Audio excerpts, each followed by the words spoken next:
Hi everybody, I'm Vito Polisi, business and technology reporter here at the Ottawa Citizen. We were sent one of the Nintendo Switch early review units so that we could get some first impressions to share with you, and I'd like to share a few of those thoughts. Right off the bat, you're going to notice that the Switch is a very tiny tablet. It's a very tiny tablet, very compact, and as far as talk about it being a console goes, I'm a little bit on the fence with regards to that. Simply because what you find when you get one of these is that you're going to be playing far more in a portable fashion than you will actually sitting down in front of the TV. Where it comes in handy is when you need to charge it, you can continue your gaming session by popping it into its cradle, and then what you'll find is that the Switch will pop up and you can continue playing on your big screen TV as it charges while you're at home.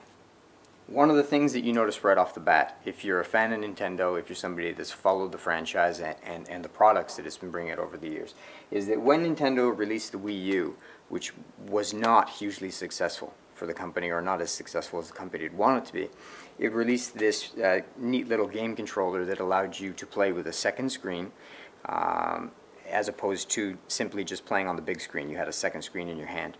And what the gamers really wanted was the ability to take this second screen and walk around their house with it, or go outside, or go on the bus, and to continue playing their game. If you got too far away from your Wii U, this thing kicked out. You couldn't use it anymore. Enter the Switch. What you'll immediately notice about it is that the screen size is exactly the same as the screen size that was on the Wii U. You have the same camera, you have the same controllers, and I'll show those to you in a second, but it's a much smaller form factor. So essentially what you've got is a replacement for Nintendo's much touted and very popular DS system in what is Nintendo's entry into the tablet gaming market. And just to give you an idea of size, this is a 6.2-inch screen. This is a 7-inch Samsung. It's inside a very durable case. So this is a 7-inch Samsung, and you'll notice the size is slightly, let me hold it properly for you, the size is slightly larger on the 7-inch. If any of you own it, you'll know how big this tablet is already. And the thickness on it, remember this is inside a very tough OtterBox. The thickness on it, it's actually pretty thick as far as tablets go. And that's because they need to make room for your game cards, which pop in here. Okay? So here are your game cards, straight out of Nintendo, just like the Nintendo of old days and the DS. Pop them in and away you go. There you go. Again, for comparison's sake, to give you an idea of the size of this thing, here's a 10-inch standard size iPad, and you can see right away how much more compact the Switch actually is. There are other competitors that are getting into the tablet gaming console. Nvidia is one of them. They're actually releasing their own controller, similar screen size, but a completely separate controller to go with it, which you're going to need to carry around with you.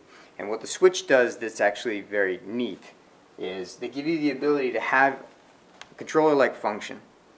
So you can sit on your couch and play with this while this is charging. Or, when you're ready to go outside and take it with you on the bus, simply take your controller, press the unlock button, and slide it out. These are called Joy-Cons. Think of them like the Wiimote way back on the Wii, except they've been hit with a shrink ray and they've been put into these neat little controller-like functions. What do you do with these after? You simply slide them into the side, and then you're ready. You're ready to get going wherever it is that you're going with the tablet. So now the tablet looks more like a completely portable gaming system, and you start to understand where it is Nintendo's going with this. Two controllers, buttons have replaced the directional keys, and then you've got all the buttons that you come to expect. Plus is like your pause button, minus is your options. Triggers are on the back for all you hardcore first-person shooter gamers, and you've got 4 of them just like you do on any of the console systems, so you're ready to go. So what we have is a very interesting sort of mishmash between console and portable device. I think it's more of a portable device. I've told you why already. This is not going to replace your Xbox One or your PS4. It doesn't have optical, it doesn't have a lot of the home networking functions that people have come to expect out of a console type system that has become the heart of their home entertainment system. Okay. So where does that leave us with this? It leaves us with a really interesting portable device, which it can also accept apps. It can download apps from the Nintendo store, which it comes pre-installed with. Because this hasn't actually launched yet, I haven't seen what kind of apps Nintendo is going to be offering. I would fully expect that things like YouTube and Netflix, which are available on other versions of Nintendo product, would be pushed out to this. And then we're going to have to test things like battery life, which apparently is between 3 to 6 hours.